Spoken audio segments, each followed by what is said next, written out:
اچھا، لوگ عام طور پر اس کی بھی بہت شکایت کرتے ہیں کہ جتنا بھی کما لیں پورا نہیں پڑتا ہے، بے برکتی بہت زیادہ ہوتی ہے۔ تو ایک شخص نے یہی آ کر یہ والی شکایت آ، پیغمبر اکرم سے بھی کی تھی۔ اچھا، ائمہ کے پاس بھی لوگ یہ والی شکایت لے کے آتے تھے، تو امام یہ کہتے تھے شکایت تم نے، ہمارے چوتھے امام خاص طور پہ امام زین العابدین علیہ الصلوۃ والسلام فرماتے تھے کہ تم ایسے شخص سے اگر شکایت کر رہے ہو کہ جو کہ قناعت کرنے والا ہے، یعنی ہم پر مہنگائی کا کیا اثر ہو سکتا ہے جبکہ ہم اللہ کے قانع ترین بندے، یعنی انسان واقعی اپنی ضروریات کو کچھ اگر محدود کر لے اور تو وہ اس کو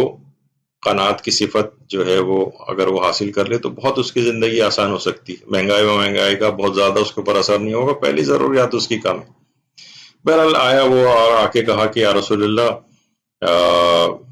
بہت زیادہ بے برکتی ہے، کھانے پی اس زمانے میں تو کھانے کا ہی بہت بڑا ایشو ہوتا تھا، آج کل اتنا بڑا ایشو نہیں رہا، لوگ غریب سے غریب آدمی اچھا کھا لیتا ہے اگر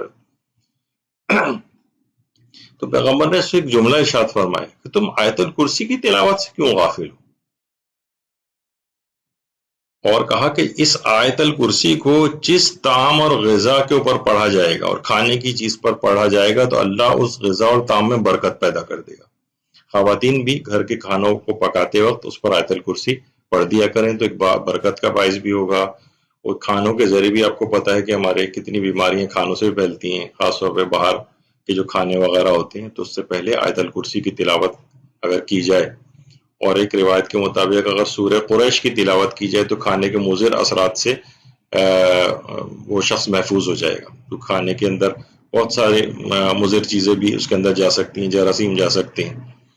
تو بہرحال اور دوسرا اس کا فائدہ ہے کہ اس لحاظ سے یہ بھی ہوا کہ غذا اور طعام میں برکت آ جائے گی، خاص طور پر گھر میں کوئی دعوت کر رہے ہیں، مہمان زیادہ آ گئے یا کوئی بھی ایسا مسئلہ ہوا تو کھانے میں برکت کے حوالے سے